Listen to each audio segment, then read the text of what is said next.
Bismillahirrahmanirrahim. Assalamualaikum warahmatullahi wabarakatuh. Perkenalkan, nama saya Rifqah Yuliantika, mahasiswi Ilmu Hadis Universitas Islam Negeri Sunan Kalijaga. Di sini saya akan mempresentasikan tentang Michael Cook, yaitu seorang sejarawan Inggris Skotlandia di bidang keislaman.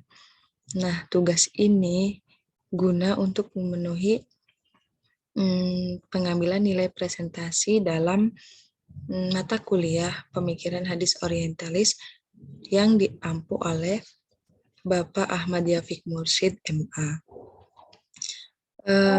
Baik, langsung saja pada pembahasan, yaitu bahwa persoalan otentitas hadis memang masih menjadi perdebatan di kalangan para pemikir hadis. Nah, sebagian mempercayai bahwa hadis berasal dari Nabi, sedangkan sebagian yang lain meragukan kebenaran hadis.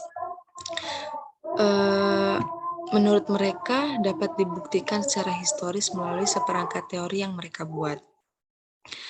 Kajian terhadap hadis Nabi ternyata telah menarik minat para pengkaji untuk mempelajari dan mengkajinya.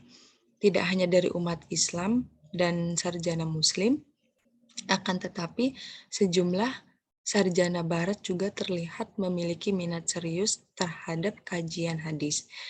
Di mata mereka, hadis memiliki keunikan sendiri yang berbeda dibanding dengan yang lainnya, yaitu bahwa pada sistem sanad inilah yang diyakini oleh sarjana Islam sebagai hal yang penting dalam penentuan keorisinalitas hadis, hadis. Nah, oleh karenanya, dalam kajiannya, mereka banyak memfokuskan pada aspek otentisitasnya sebagai hadis Nabi.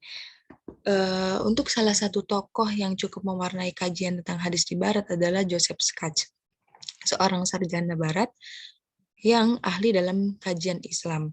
Nah, Scratch menerapkan dalam kajiannya menyatakan bahwa sanad memiliki kecenderungan untuk berkembang ke belakang. Menurutnya, isnad berawal dari bentuk yang sederhana, lalu diperbaiki sedemikian rupa dengan cara mengaitkan doktrin-doktrin aliran fikih klasik kepada tokoh yang lebih awal, seperti sahabat atau akhirnya kepada Nabi. Nah, teori Scratch tersebut kemudian diikuti dan dikembangkan oleh John Ball, seorang ahli sejarah Islam klasik dan hadis. Dalam mengkaji secara awal hadis, John Ball mengadopsi teori-teori Scratch, terutama teori common link-nya. Nah, teori ini merupakan struktur fundamental bagi seluruh kajiannya mengenai hadis Nabi. Nah, interpretasi John Ball terhadap fenomena common link tersebut mendapat respon dari pemikir hadis yang lain. Salah satunya adalah Michael Allan Cook. Nah, yang dalam monografinya Early Muslim Dogma beranggapan adanya fenomena penyebaran sanad hadis ini dalam artian bahwa terkadang sebuah matan hadis yang semula hanya memiliki satu sanad menjadi bersanad lebih dari satu karena seseorang telah membuat sanad-sanad tambahan tadi. Nah, fenomena inilah yang menyebabkan munculnya common link. Oleh karenanya, Cook meragukan manfaat serta informasi sejarah yang dapat disajikan oleh fenomena common link semacam itu. Nah, berangkat dari uraian tersebut, penjelasan selanjutnya mencoba untuk mendeskripsikan interpretasi Michael Allan Cook terhadap fenomena common link sehingga dapat diketahui kelebihan serta kekurangannya masing-masing.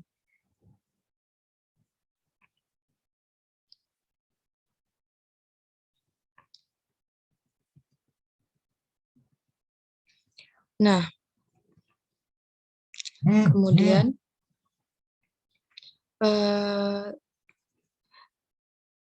Michael Allan Cook dilahirkan pada tahun 1940. Nama lengkapnya adalah Michael Allan Cook. Ia adalah seorang sejarawan Inggris Skotlandia di bidang keislaman. Nah, adapun salah satu karyanya yaitu The Origin of Kalam, Bulletin of the School of Oriental and African Studies. Nah, teori common link yang diperkenalkan oleh Joseph Katz, kita kembali pada sekilas pada pembahasan yang tadi, yaitu bahwa teori common link yang diperkenalkan oleh Joseph Katz selanjutnya dikembangkan oleh John Ball. Nah, ternyata telah mempengaruhi banyak peneliti barat lainnya, baik itu yang pro maupun yang kontra. John Ball sebagai penerus utama teori-teori Katz mengamini kegunaan common link sebagai sumber hadis. Di pihak lain, Michael Cook tampak skeptis terhadap manfaat dan informasi yang didapatkan dari teori tersebut. Michael beranggapan adanya fenomena penyebaran isnad dalam arti bahwa terkadang sebuah matan hadis yang semula hanya memiliki satu sanad menjadi bersanad lebih dari satu karena seseorang telah membuat-buat sanad-sanad tambahan tadi. Dengan kata lain bahwa common link merupakan akibat dari proses penyebaran isnad. Menurutnya pula, penyebaran isnad ini terjadi dalam 3 bentuk. Yang pertama, menghilangkan seorang perawi yang semasa. Yang kedua, menyandarkan pernyataan ke seorang guru yang berbeda. Dan yang terakhir, yang ketiga, yaitu hindari sanad yang terisolasi. Nah, dengan ketiga bentuk ini, sanad sebuah matan hadis menjadi bervariasi 2 atau lebih. Singkat kata, Cook menegaskan kembali asumsi Skatch akan adanya pemalsuan sanad. Nah, hal ini tentunya berbeda dengan fenomena common link yang dikembangkan oleh John Ball. Menurut John Ball, common link merupakan pencetus hadis. Hal ini berangkat dari asumsi bahwa semakin banyak jalur isnad yang bertemu pada seorang periwayat, baik yang menuju maupun meninggalkannya, maka semakin besar seorang periwayat dan jalur periwayatannya memiliki klaim kesejahteraan. Memiliki klaim kesejarahan. Nah, dari asumsi tersebut, Cook mengatakan bahwa penyebaran isnad sebenarnya telah merusak teori common link dan membuatnya tidak dapat dioperasikan lagi. Dengan 3 skenario yang dibuat oleh Cook, maka dia menyatakan bahwa sebenarnya fenomena common link tidak dapat memberikan informasi sejarah karena menurutnya seluruh isnad itu adalah palsu. Menanggapi hal ini, banyak respon dikemukakan terhadap pernyataan Cook tersebut, di antaranya dari John Ball dan Harald Moski. Nah, beberapa kritikan terkait dengan konstruk teorinya tentang penyebaran isnad yang terkesan hanya imajinatif dan kurang didukung dengan bukti sejarah. Alhamdulillahirrabbilalamin, mungkin kurang lebihnya mohon maaf, hanya ini yang dapat saya sampaikan. Billahi taufiq wal hidayah. Wassalamualaikum warahmatullahi wabarakatuh.